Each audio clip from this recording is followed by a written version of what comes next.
Hi, I am really glad that you're here. You know, in a world that's largely based on social media appearance and other meaningless things, it's really rare to hear people speak from an unfiltered, genuine, heartfelt place. I'm your host, Lacy Hartselle, and This is Temporary is a safe, casual, non-judgmental space for you to hear from other people's experiences with their mental health. And through this, I hope you can see that all of our voices are powerful enough to help other people feel seen and heard and validated. Because even when you feel like it, you're not alone. Are you afraid of what's next? Me too, me too.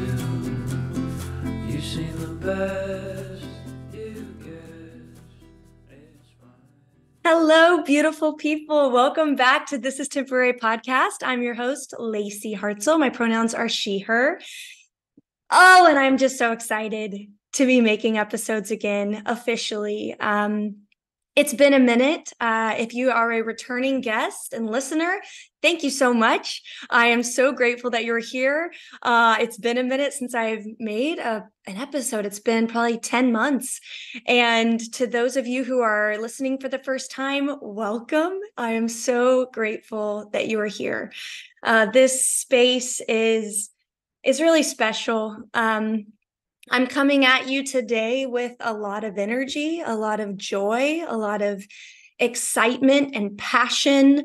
I wanted to wait to return to making these episodes until I felt this. Not that I needed to feel anything, I tried not to have too high of expectations or an idea of what that looked like, but I knew in my gut, I will know when I'm ready. And I've been through a lot. Just for a quick update, this is a mental health podcast, and my mental health has been on a journey with myself for the past year.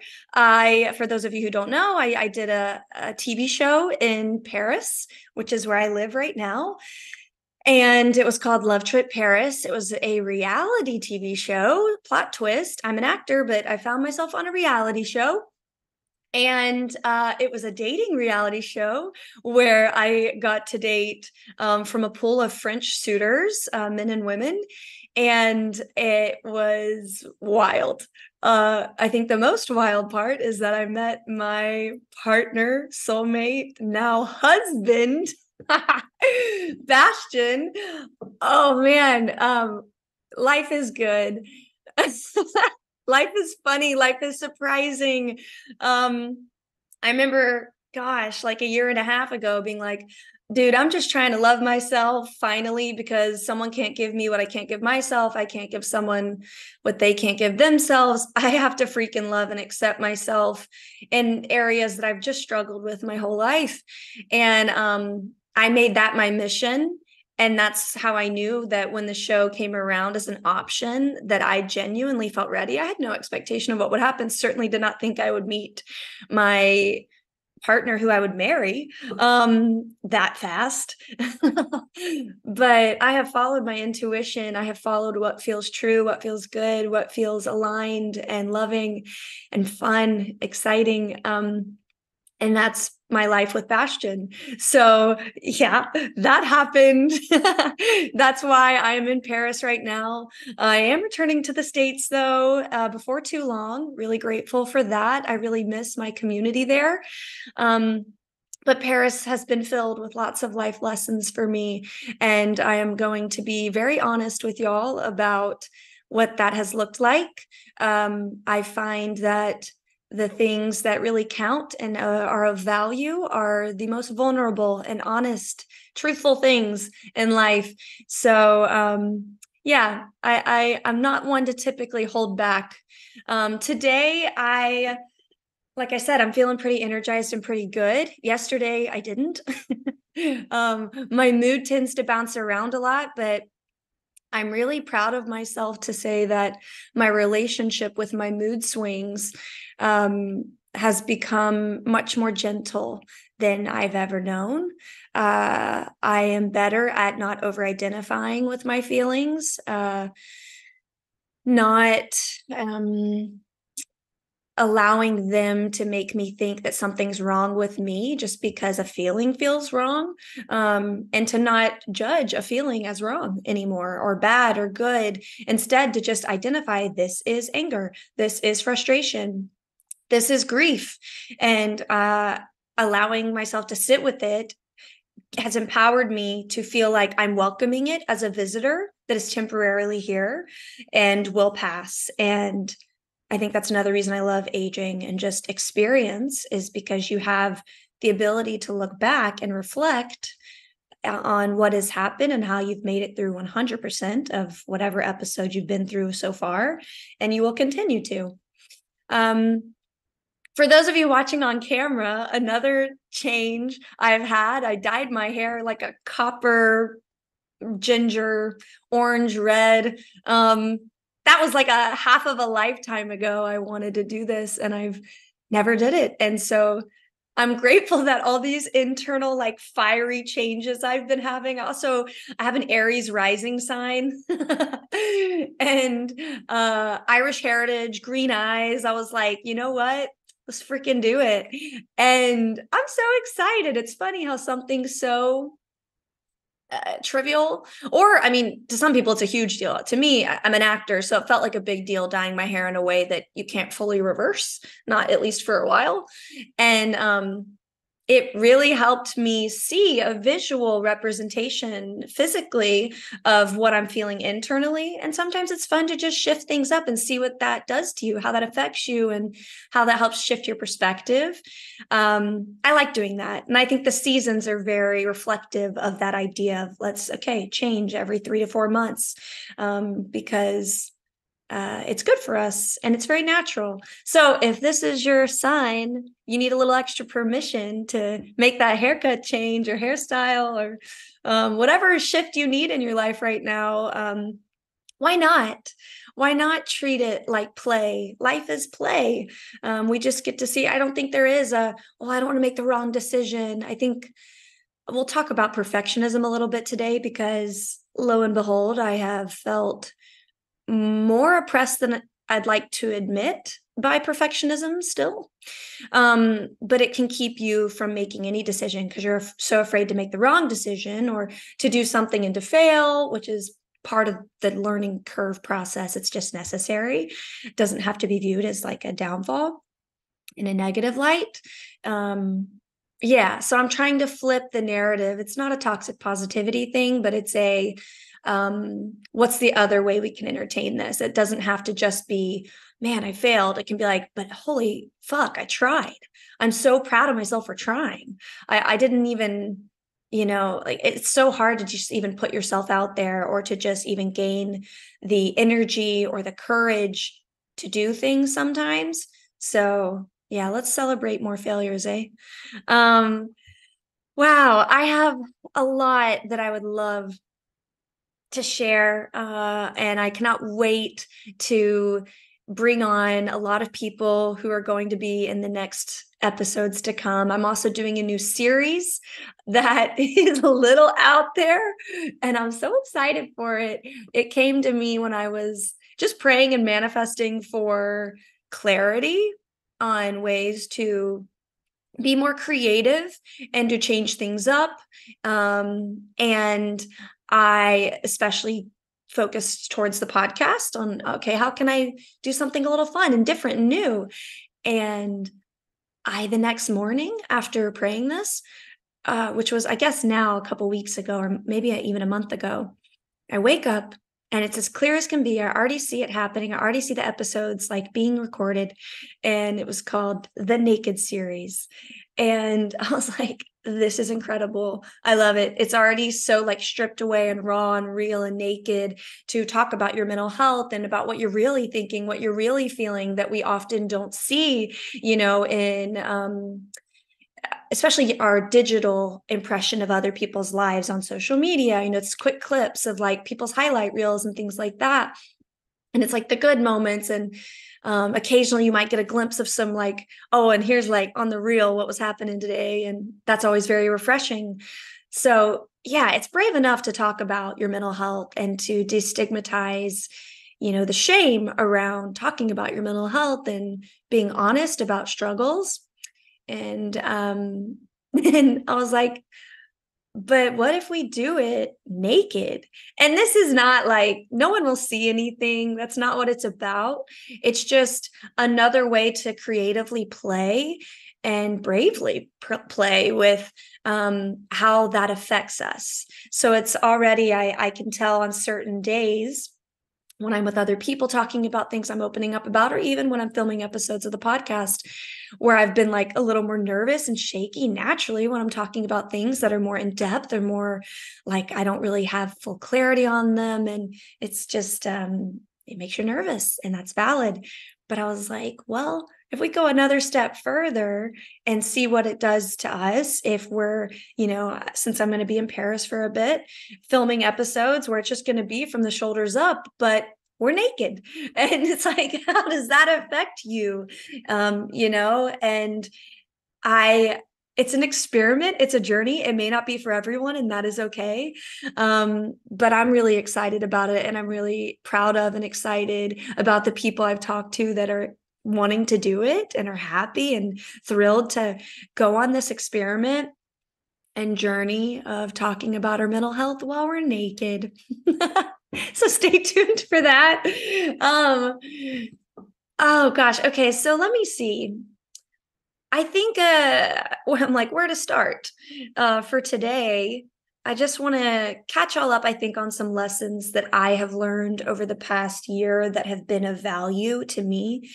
But I also want to take a moment to just honor where we all are right now.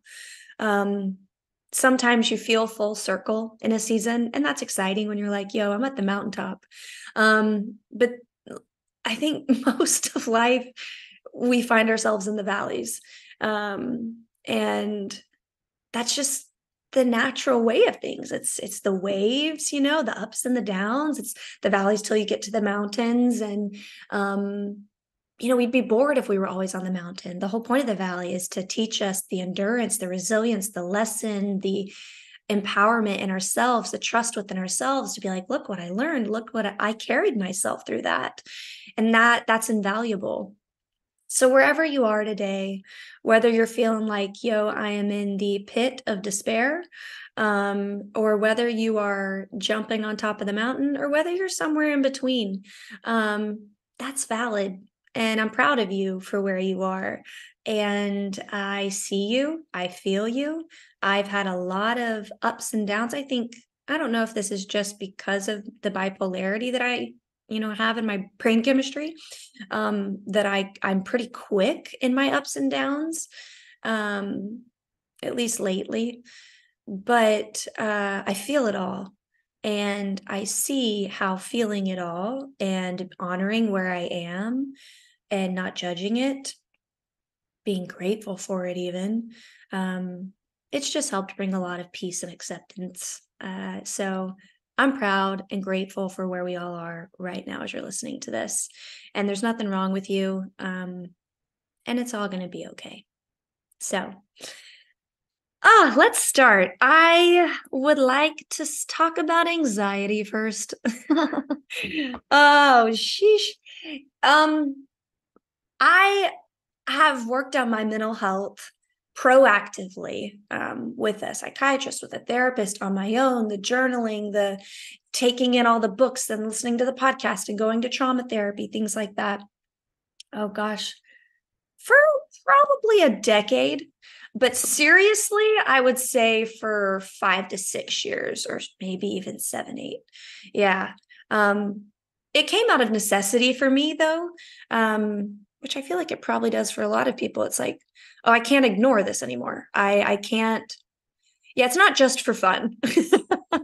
Although I religiously study mental health and read about it and talk about it, and it is my passion, but it was born out of a necessity because I have struggled so hard with my bipolarity, the ADD, ADHD, OCD, with just major depression. And then on top of the depression and the suicidal ideation that's in my past, the anxiety and panic disorder. Uh, and so I feel like throughout my life, especially the last 10 years, as I've had a lot of treatment, I'm very fortunate to have that, very grateful for that, to have that insight. I also see, how do I word this? This is heavy stuff. Um, I feel like I've had to jump around in seasons from what I'm focusing on and mitigating the damage of and helping. For example, when it's the highs, ups, and downs, and just the like super depressed and everything, it's like, okay, it's the mood swings. That's taken the spotlight. And to be honest, with bipolarity and the way that my doctors have treated me, that's what I'm medicated for. Whereas I have rescue pills for other stuff. But the main thing we want to address is the bipolarity and the mood swings because those get so intense with me. But it doesn't mean that I don't also need help with OCD, with ADHD and ADD, with anxiety, with panic. And so I think over the past, I mean, it's been my whole life, but what started to take the spotlight is I was learning to regulate my mood more and my reactions to my emotions and to not make such a big deal as if the world was ending every time I had an up and a down. Then my anxiety was like, okay, it's our turn to, you know, take your attention. And it was really debilitating. And then I had done a reality show, which fucked my mind up in a lot of ways, was very triggering. I felt like it took me a year to recover, not gonna lie, mentally, about feeling good about myself, feeling connected and aligned with myself, and not caring like what people think, things like that, and just feeling empowered. But yeah, anxiety also because maybe I wasn't having as much routine. I was, doing the show in Paris. I stayed in Paris after last year. Bastion and I were dating long distance back and forth, visiting each other wherever we could and whenever we could. And then we had the release of the show in February. And then I moved to France on my birthday, March 9th of this year, and Pisces, if it's not obvious enough. And then I had to face a really hard truth. Um, I'm known for loving Paris. I did a show called LoveTrip Paris. I had an Eiffel Tower on my bedroom wall as a kid. I lived in Paris in 2021 before the show in 2022. Everything was just Paris, Paris, Paris. I just loved Paris. And I always had overall very pleasant experiences in Paris. And then when I moved back in March of this year, things shifted. And it was kind of like the magical bubble that I had around it. The filter I had created with my romanticizing nature, it just faded. And I started to see just like any place is not perfect. And things we shift and places shift in seasons. But it was like I finally started to see the sides of Paris that I don't like and I don't appreciate. And that made me feel even more isolated, even more alone, even more anxious.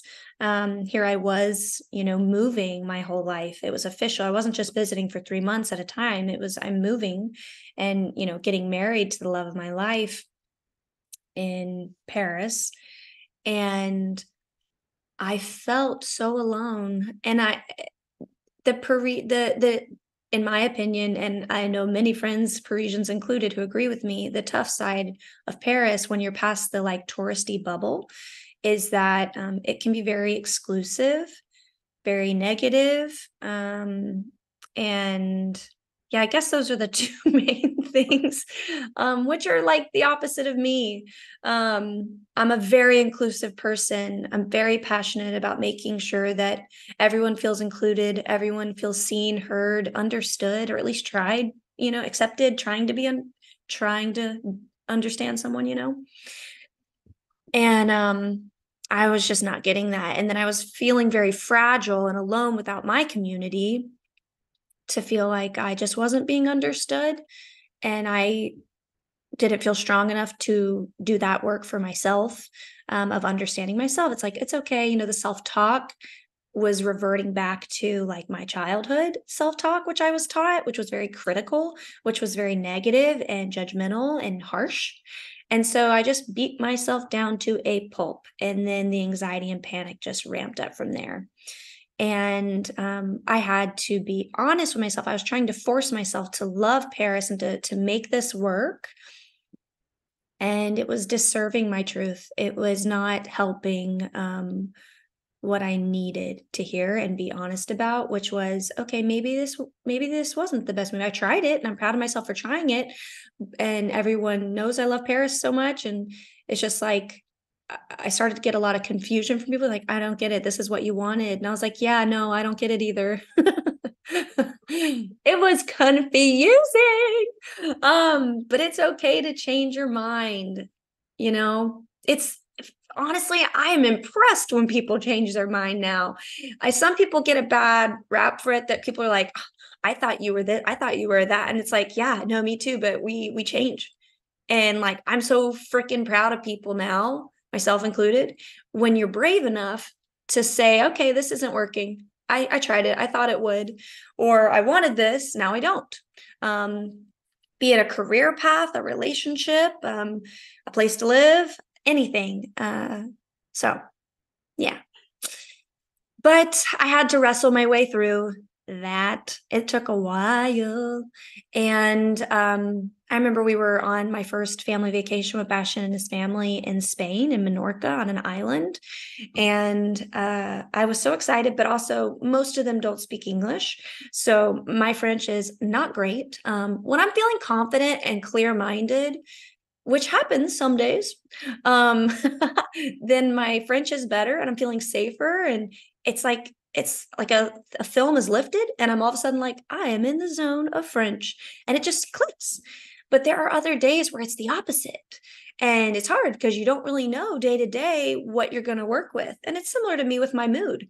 Some days I just wake up in a good mood, and some days I wake up not in a good mood. And I do my best to navigate that and to make it good. But then there's some days where you're like, okay, I'm working against the grain here. It's just like when it rains. You can't make it a sunny day when the weather is determined to rain. So you just got to accept it. Anyway, I was trying to work on my French, and I was getting to know everybody, and we were all in a place together, and I was just losing my marbles. And yeah, I had anxiety like the whole time, taking a breath the whole time. I love scuba diving. I've gone scuba diving since I'm certified, PADI certified. I've gone since I was 18 or 19. And we went, and I couldn't do it. I was like, I felt like such a failure. I felt so defeated because we even put on the 2 different wetsuits. It was really cold. I don't think that helped my anxiety, for the record. Turns out, love a tropical dive, love a warm, clear water dive, but the choppy cold water of the Mediterranean in the spring, ce n'est pas mon genre. It's not my thing. So I tried. And I'm in the water and I'm bobbing and trying to regulate, trying to go down, and my body would not let me. And that's when I realized something about myself that I've known before. I like facing my fears when my excitement surpasses the fear. Meaning, like, yeah, I was scared of dyeing my hair red or copper or whatever. It's super dirty today, but she's still here. But, and I was like, how's it going to look? Oh my gosh, it's going to alter my hair, they say, for 5 years. I'm an actor. I need to look like myself. And maybe this new look will be myself for the next several years. But what if I don't like it? Blah, blah, blah, blah, blah. What if it's terrible? What if they do awful? There was fear, but I was so much more excited to do it. And I was like, okay, but I can tell when I'm like, okay, but I want that experience. I've got to do it. I've wanted to do it for 15 years. So that's an example of when my excitement overrides the fear, making it worth it to jump in. Let's do it. So with this scuba diving incident in Menorca and dealing with anxiety, I've scuba dove before, so it wasn't like I felt like I was missing out. But I was trying to please everyone. I was trying to be cool. I was like, hey, we're with the family. I want to be cool adventure girl. And I've been her before. Love that look. Love it. And I love adventure. I love scuba diving. Um, but I was so afraid of missing out that I wasn't really listening to myself and my needs that day. And I was super anxious that week, and it was hard to even just breathe above water. So, even regulating my mental state, it's not that breathing underwater is hard. Scuba diving is actually very easy and very peaceful, but I knew that. I've done it many times before. That's how I knew this isn't about that. This is just that it's not the day for me. And so I struggled and I tried and I tried, and they're trying to get me like, we can go down. You can even hold the chain going down. And then I was like, you know what? Here I am shivering with 2 wetsuits on. I was like, no, my gut just said, no, stop, just let them go on their own. And you get on the boat, take the wetsuits off and lay out in the sun and just let the sun heal you. And I did feel a bit like a failure. And I was really battling with critical thoughts. And some of you might relate to this. Some of you might say, why? It's not a big deal. It's okay. There's room for all perspectives here. But for me, I was really struggling with the critical thoughts. And that's what I needed. I just needed to listen to myself. And that was the victory. The victory was not, I did the scuba dive with everyone. The victory was, I listened to myself and I was gentle with myself and said, you've had enough. I'm proud of you for trying. All right. Well, needless to say, that wasn't the end of that fun little episode, because that night, I think I was so freaked out with what my mind was struggling to tell me, the intrusive thoughts of like, well, what else can you not do now? Because you can't do that. So while your anxiety and your mental state are just going to make you not be able to fly on the plane, or not able to keep calm down when you need to for whatever. So basically trying to make me live in fear that I can't handle life, period. And that's a terrifying place to be in. If you've ever been there and felt that, I'm sorry. It's the worst. It's the worst. And it's not true. It's not true. We can do hard things. We can handle what's in front of us. And often the way out is to just prove it to ourselves by just taking action and fumbling along the way if we have to, but proving to ourselves, I can do this. I am strong. I am capable, because we are. But I did have a panic attack that night, which was tough because my panic attacks can be very disruptive and dramatic and not so subtle. And I've had many of them. So, but I think I was like, do I have the right medicine here to help me? What if I don't? What if I disrupt the family and they think, who is this mental case? I mean, these are my honest, critical thoughts. I'm not saying they're valid or true, but I'm being honest about where my mind goes, that we're welcoming into our family. Who is she? Well, she can't even keep her shit together and we're all at peace here. What's wrong with her? Those are the thoughts in my head. They're not kind. They're so unkind and not helpful. But Bastion and I learned a thing that night, that if we have it available to us, to me, to get up and go for a walk, that's a very helpful thing for me when I'm having a panic attack. So we did at like 2 or 3 in the morning. We just walked outside, went for a walk. And I'm so grateful that even when he doesn't understand, he tunes in and listens and is there to help me. He's such a good partner. Neither one of us are perfect at all, but I'm really grateful for the way that we sit with each other through the tough moments and navigate with a curiosity of how can we be better next time? How can we help each other feel supported and loved?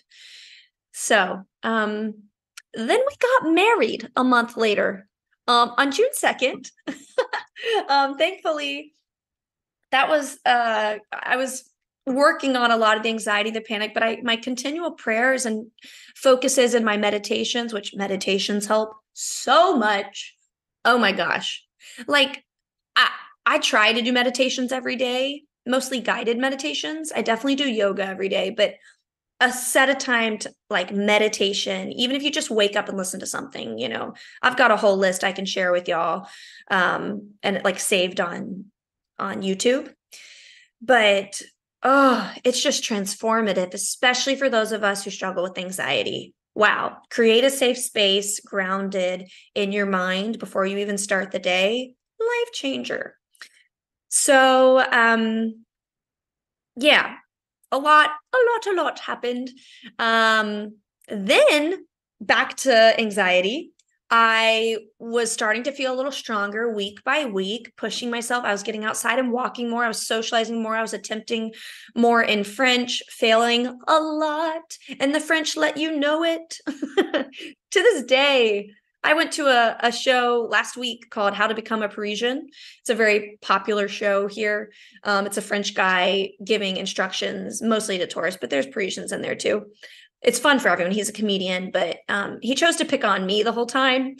And I get it. Like, he meant no harm to me at all, but man, did he grill me the whole time. He picked me out because I'm from Nashville, Tennessee. And he just harped on me the whole time and how terrible my French is, which it's not even that bad. I have to stand up for myself because I'm feeling fiery these days. The power's coming back, and yeah. Anyway, I'm just saying that's the way you're gonna get picked on here. But if you kind of know that going into it, it helps. You accept it, don't personalize it. Yeah, all that. So as I'm building up my courage, I also, my whole life, have wanted to go skydiving. I would say that's also for half my life. It was when I was about 15 or 16 years old that dream was born. I was like, okay, let's go skydiving. And then as each year passed, and I hadn't gone yet, it got scarier and scarier. And then my anxiety got worse. And then my thoughts became more profound and more just like existential. And then I was just like, maybe I've passed it. And here I am. I'm 30. I'm young. 30 is young. And I was like, yeah, it may not happen. But then Bastian, my adventurous, beautiful French husband, was like, I'm going to get my license skydiving by myself, solo. I was like, you're crazy. What? And also I'm going, don't die, please. Like, each time you go, you know, but at the same time, I don't want to live in fear. And I've lived in fear so much my whole life, like protecting myself when I don't have to protect myself. It's good to protect your energy. But I was living defensively, like with a closed heart, like always assuming something bad was about to happen because I've been through so much and my brain had conditioned me. This is how I have to live. And I was just missing out on so much openness with myself, with others, with the world around me, with leaning into trust and love and excitement over fear. A healthy amount of fear is okay. It's good to like keep you from like going off the rails. But anyway, it's the relationship with it. And here he is going to this place where he's getting trained in and he's doing dives by himself. This man is doing multiple flips and I'm seeing these videos. And I was like, well, then I'm doing it. I'm going. And I tell you what, okay, this is TMI. Yeah, I told you I was going to lay it all out there.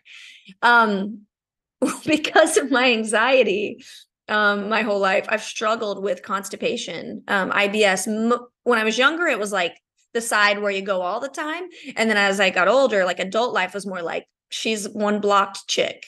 And I've always known that it is neurological. It is very I'm holding on to stuff. I'm tense. I'm tightened up, and that yoga helps with that. Meditation helps with that. Activities, eating well. There's so many things, but also working on your chakras and energy centers. It all is connected, but it was an area I still was working on. But let me tell you, the week I decided to go skydiving, I did not have an issue with going to the bathroom because I was like, actually experiencing the anxiety and the like, what have I done before it? Way more than the day of. It's like taught me a lesson about myself and the dread and the stuff I put myself through that is so unnecessary versus experiences themselves. Like, I don't know about y'all if you get worked up about conversations you have to have and like avoiding texting someone or avoiding calling someone, avoiding an email because you're like, I don't want to open that. I'm afraid. I don't want to get, That's just what I'm working with my whole life. And I'm doing better. Admission helps. And with the skydiving, yeah, it was, I thought every thought you can think, every possibility that could happen. I just explored. I watched videos on YouTube to prepare myself for what to expect. And that was my way. But the point is, I fucking did it. I went skydiving, and it's hilarious to me because I did it and I did it terrified. I actually was more calm the day of and leading up to it. I felt like I've done this. I've chosen this. Like, get me on that plane. And I'm a tandem on my side. Bastian was by himself, but I was diving tandem. We actually jumped from the same plane. It was precious. I have a video of that.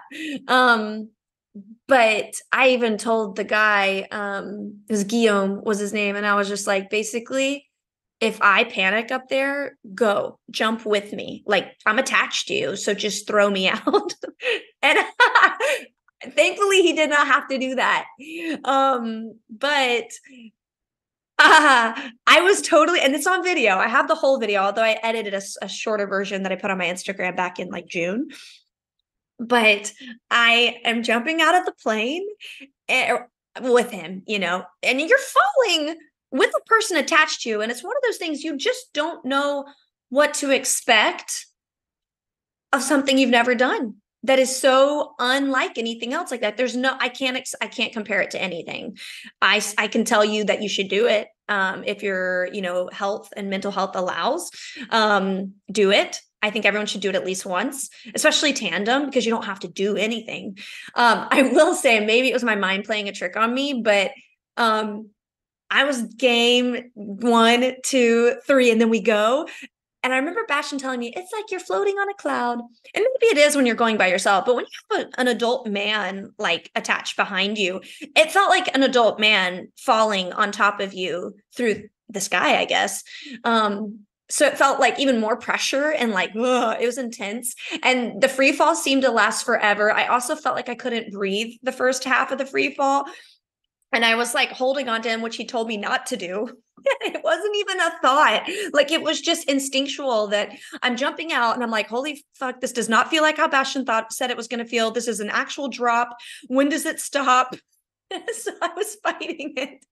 And then I realized I'm holding on to him and he told me not to. And so I like push him away, but I was trying to lift my head up to take a sip of air because the air coming at me felt impossible, like I was being smacked. But it's hard to explain. I tried to breathe and I felt like I couldn't. And so I was doing this until finally the guy that was videoing me, who was in front of me, his name was Thibaut. He was cool. He is coming in close to me because he probably was like, she is in a crisis. I don't know if he's like, never seen this before. But he came out and he was like, did something to like get me excited. And me, like there's a camera in front of me. I think it helps that I'm an actor. I was like, I all of a sudden went like this. I took a breath and I took a big smile and put like my Ringo Starr peace signs. And I didn't do peace and love. I guess I should have done Ringo Starr. Anyway, that actually gave me a breath.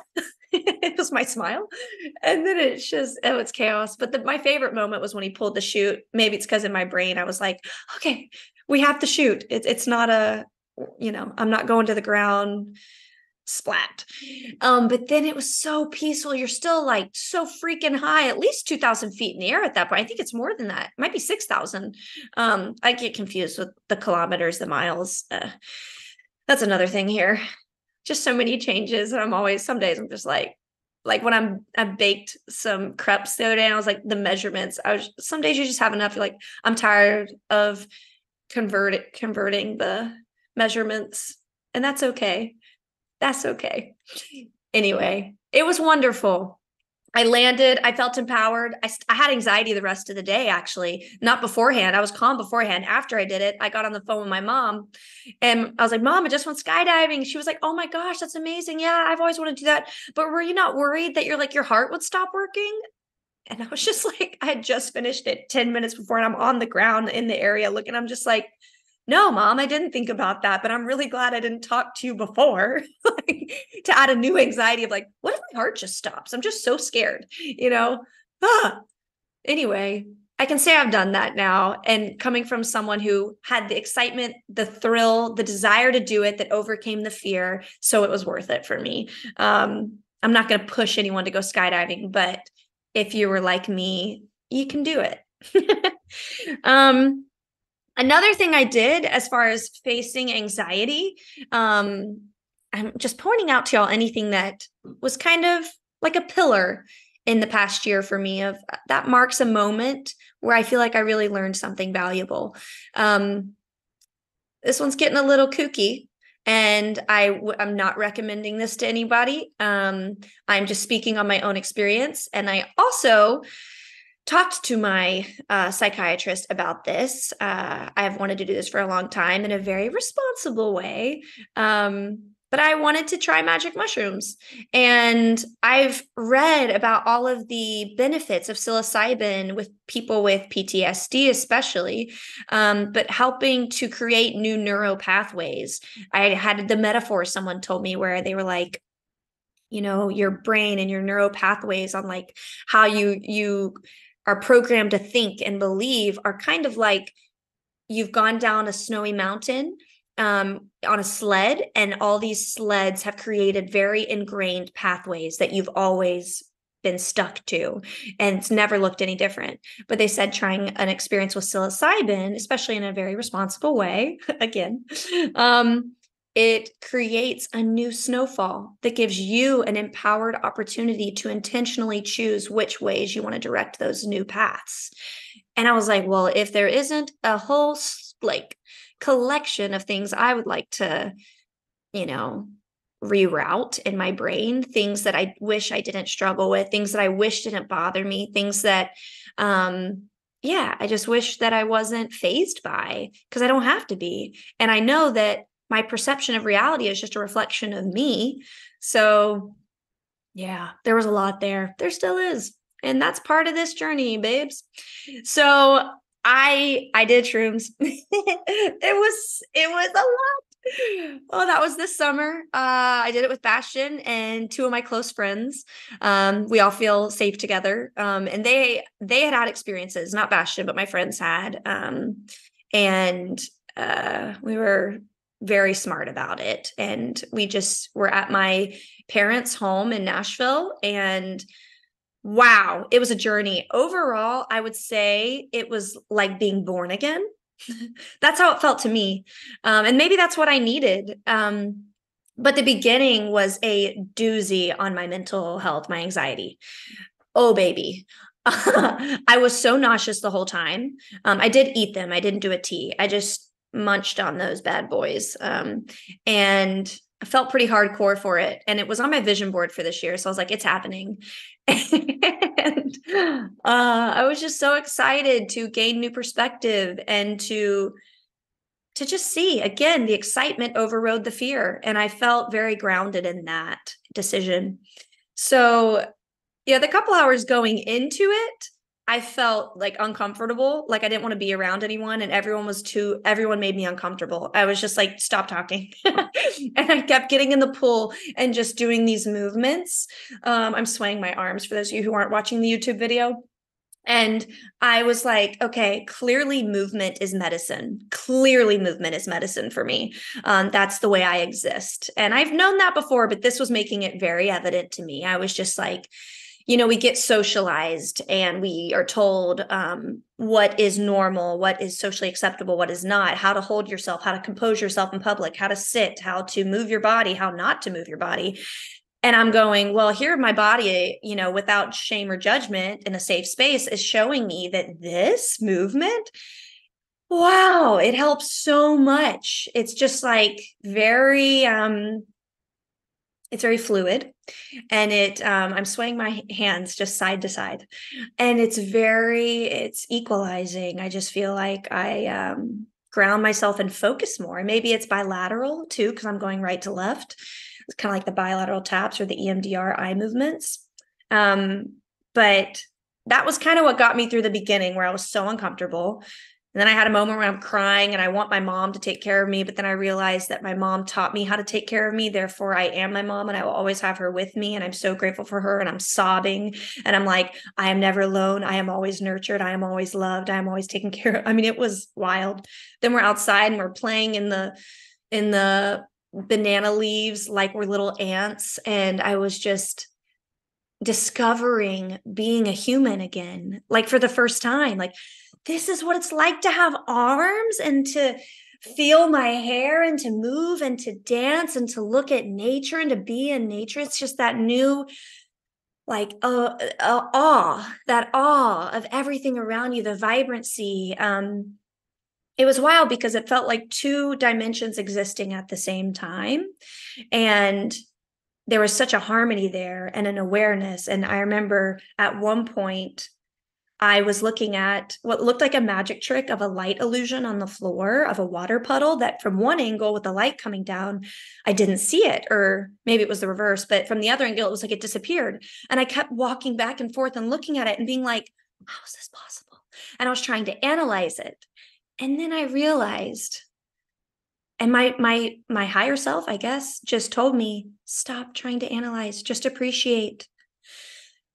And I sat there and I just took a deep breath and felt like my whole life was put into perspective of how I have spent so much time separating myself from magic, from beauty, from connection to others, connection to the world around me, myself, because I have stayed so analytical, like the whole paralysis by analysis, because I have felt like I would be safer if I understood everything, because then I could, dictate my relationship to it, and how it was basically just my brain busying itself to tell myself I was safe, when the truth is I am safe within myself, and we all are built with what we need. We're built with what we need to handle what's in front of us. And so that's a huge thing for me right now, is appreciate. You don't have to understand a person who's in front of you to appreciate them. You don't have to understand the science behind so many beautiful things that happen in nature to appreciate it and to be grateful for it. You don't have to analyze and pick it all apart. You can just appreciate it. And if you want to analyze and do that too, that's okay. That I love, trust me, I am hungry to understand things. I'm not judging the understanding and the analyzing, but yeah, just appreciate. It really helps. It helps keep the magic and the wonder alive, and the enjoyment, the presence. Because when you're experiencing something, if you just look at something right now, the first couple of seconds of taking something in, it's just your present experience of, I am looking at a flower. I see that it's yellow. But before, obviously, I'm thinking out loud of what I'm observing, there's a moment of like, you take the breath and you take it in, and you don't have to break it down and separate yourself from it by analyzing it just yet. So I'm trying to live more in that and more of the awe. And that has helped me a lot. It's helped me also with, yes, being present, but with acceptance as each day comes, and as, I guess, what all I have to work with each day, because some days you have something exciting planned. So it's easy to be like in awe and excited because you've got beautiful, wonderful people in front of you. You're doing great things. But what about the days that don't feel so magical?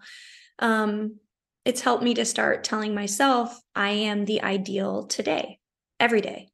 This version of me, this body, this voice, this mind, this brain fog or brain clarity, this feeling, this schedule, this list of things to do, this is the ideal today, and I'm going to make the most of what I can with it.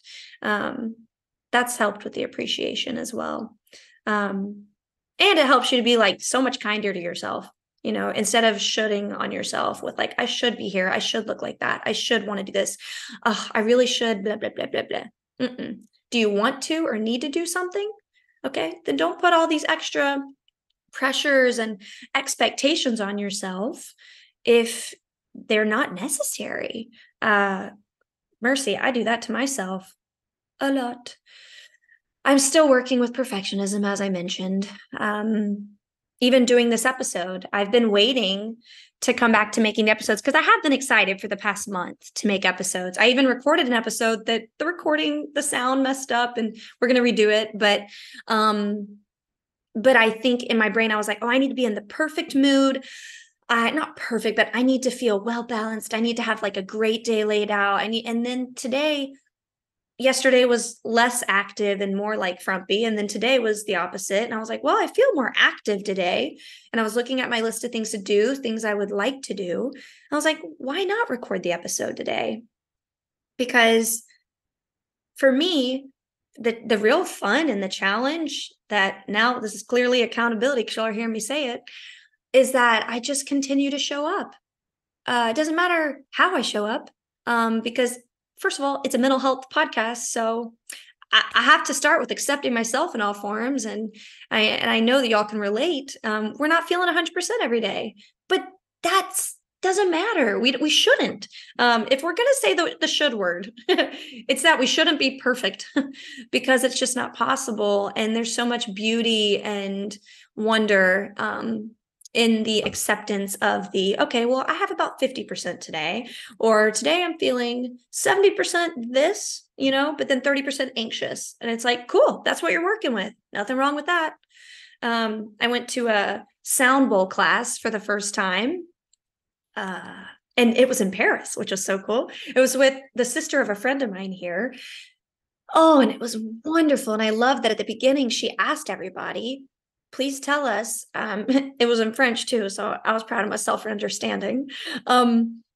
Please tell us what you're what you're bringing to the mat today. What are you feeling? And we're honoring that. Even if it was like a lot of people like, I'm feeling sick and I'm feeling anxious or I'm feeling stressed. And it was like, okay, we're transmuting today.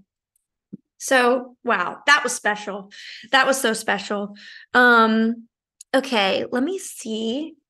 Another thing that's helped me, if we're talking about neuro pathways and anxiety and getting out of your own way, is everything seems a little kooky right now, but you know what? This is me, and I'm loving me right now. And Bastion and I, when he visited before the premiere of the show, LoveTrip in LA, we were in LA. And I rarely smoke weed. This is the Lacy experiments chapter. I used to when I lived in LA more. It was more just recreational for fun. But speaking personally, I rarely smoke. I rarely ever drink, just because I do take medication, and I do like to work with, like, I got enough going on inside myself that's very extra and very extreme. When people used to tell me about their mushroom journeys, I was like, that's a normal day for me. So I don't need anything else. But I have moments where I'm feeling safe. And so Bastion and I had done a road trip across the states back in February. And we were like, that could be fun. We're in LA. And so we did. We had this one in particular joint that was meant to, I don't even know exactly what it was meant. It was indica, but it took us on a journey. I took a really long shower, but I like crouched at the bottom of the shower, and I looked at these bubbles on the ground for a long time. I don't know how long, but it was saying so much to me. And my realization that I have kept with me since, and I still do it. It also helped. I read Joe Dispenza's book. What exactly is it called? Like How to Stop Being Yourself, basically. I need to make sure the art of not being yourself. What is it called? It is called, I'm pulling it up real quick. Well, or am I? Breaking the Habit of Being Yourself. There it is. And he talked about in a chapter, change. Just tell yourself change. In any moment you notice yourself thinking a way that's not serving you, acting a way that's not serving you, in your mind or out loud, just say change. And I was like, yes, I love this. I started doing this. And this links to when I was having a realization, an epiphany with these bubbles that I started popping in the bottom of my high little shower. And I realized everything in my life is a bubble. All my perspectives, all my beliefs, even my feelings. And I can pop them. If I'm hung up on something that bothers me based on like some trauma, based on some conditioned belief, self-limiting belief, negative thought pattern, intrusive thought, it's really helped me to physically visualize a bubble and go, all right, well, I'm gonna pop you. And I just do it. And it really helps if you give into this, if you tell yourself, I'm giving meaning to this, the same way that, I have all these crystals, and I just went to a crystal store and bought different bracelets, crystal bracelets to wear that have different meanings, because it's giving you as much meaning as you're giving it. So at the end of the day, I want to give life a lot of meaning. I know that about myself. And so I give a lot of meaning to things. And I'm realizing that I'm in control of how much meaning I give, especially to things that don't serve me or disempower me or threaten me, which are probably not even true. Most of them are made up beliefs, and they're stuck in some trauma from when I was young, or from something I inherited from my parents, or intergenerational stuff. So pop the bubbles that don't serve you today. If there's anything, honestly, take a deep breath right now, everybody. All right, I'm thinking of something. Think of something real quick, just one thing, small or big, that you could use, a self-limiting belief or something that annoys you, that you're just like, I wish that didn't bother me. And let's pop that bubble. Ready? 1, 2, 3. Pop! It's popped. Consider it popped. If you need to pop it again and again, do it. It's okay. But that's you taking your power back, and that shit's powerful. Yeah. Wow. So much. I'm going to get to a lot more of this in the coming episodes, but this is my fun little intro episode. I realize now, maybe if the Parisians don't appreciate my big, bright, positive energy, because I'm very different than what I encounter a lot here. I initially took that as something like something's wrong with me. But now I'm like, no, I'm a gift.